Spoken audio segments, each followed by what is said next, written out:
Sudah sewajarnya jika kita tergolong pada suatu umat yang merupakan kerah dari seorang leluhur, maka siapa saja yang tergolong dari leluhur itu, apalagi yang paling terkemuka, akan kita jadikan rujukan.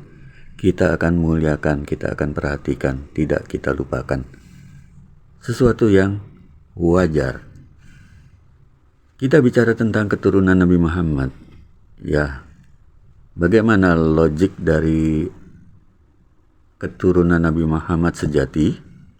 Ya, setidaknya telah dikatakan oleh Kiai Haji Imaduddin Al-Bantani bahwa keturunan Nabi Muhammad itu haruslah Syiah.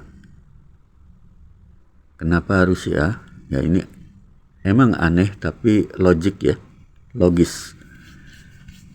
Bahwa Syiah itu per definisi adalah pengikut 12 imam setelah masa Nabi Muhammad Sallallahu Alaihi Wasallam. Dan itu bukan sekedar emosi, bukan sekedar sentimental, tapi tertulis dalam nas, ya. Baik Syiah maupun Sunni itu sudah seyogyanya setuju bahwa di dalam nas ada tertulis 12 Khulafaur Rasyidin Al-Mahdiyin. Ya, Nabi Muhammad itu tidak meninggalkan dunia ini dengan menjadikan umat seperti anak-anak ayam yang kehilangan induk, tapi meneruskan fungsi kenabian kepada para imam. Khalifah itu pengganti siapa? Pengganti dalam hal ini Nabi. Jadi 12 imam itu sudah diakui oleh bil khusus ulama-ulama yang mengkaji tentang sejarah dan nas yang ada apa adanya. Mereka itu mengakui 12 imam, bahkan mbahnya Wahabi juga mengakui 12 imam itu. Dalam sejarah sudah ada nama-nama 12 imam tersebut. Itu sesuatu yang mudah ya bagi orang-orang yang membaca nas untuk berkesimpulan 12 imam itu adalah al-ulama warasatul anbiya, ya, ulama yang mewarisi para nabi, ya, bukan sekedar sebagai status ulama, tapi emang secara hakikat mereka itu pemandu umat yang sahih, ya.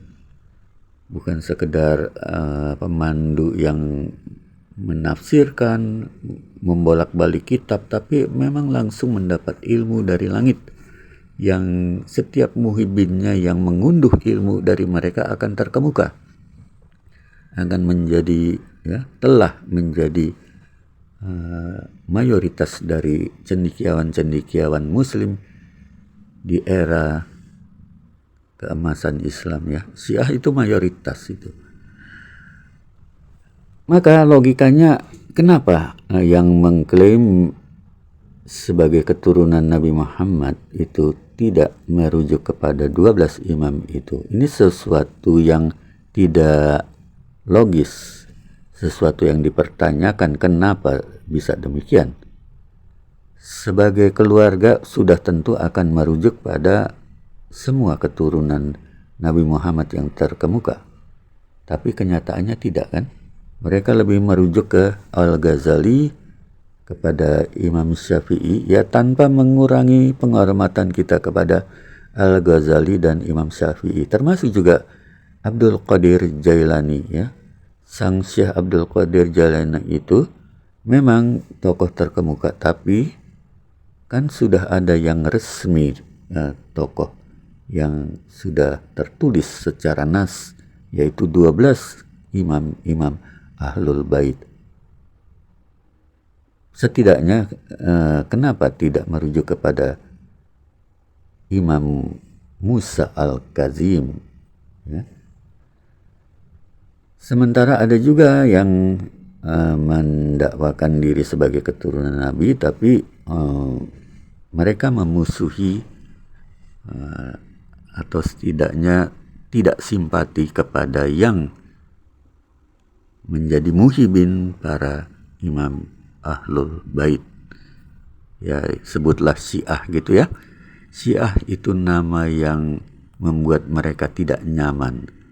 Ini pertanyaan besar ya. Khususnya kaum Ba'alawi itu mereka cenderung anti Syiah. Bahkan jika ada Ba'alawi yang menjadi Syiah, itu akan dikucilkan. Ini suatu keanehan yang membuat kita bertanya-tanya, bisa-bisanya begini ya. Kalau yang keturunan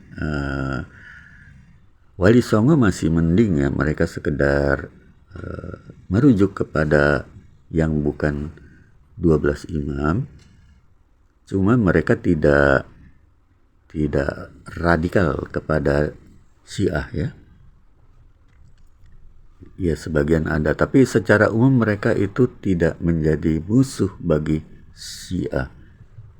Dalam hal ini kita asumsikannya bahwa Syiah itu yang paling sahih di antara umat-umat setelah Nabi Muhammad. Ya, paling sahih karena mereka merujuk kepada imam-imam yang memang telah tertulis dalam nas ya. Selain Syiah itu kalah sahih.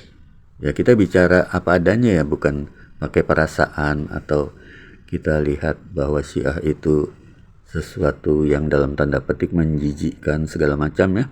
Tidak. Kita bicara pakai fakta saja ya, baik fakta nas maupun fakta sejarah. Itu Syiah itu sahih. Entitas yang mewah dah gitu kan. Mengapa yang keturunan Nabi Muhammad tidak mempunyai garis jalan hidup yang logis sebagai keturunan Nabi Muhammad ya? Pertama, mereka kenapa tidak merujuk kepada 12 imam? Kedua, mereka sebagian radikal terhadap Syiah.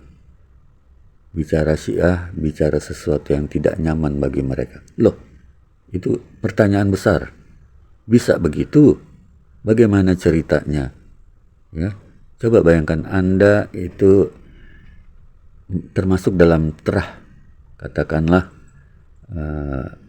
Majapahit.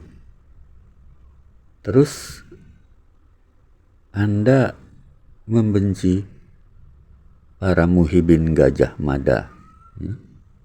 Itu sesuatu yang aneh, sesuatu yang tidak masuk akal. Kenapa bisa begitu? Ini pertanyaan yang harus dijawab. Jadi ini konten ini tidak dalam rangka menjudge, tapi sekedar melemparkan wacana dengan pertanyaan mengapa sampai begini tradisi at home.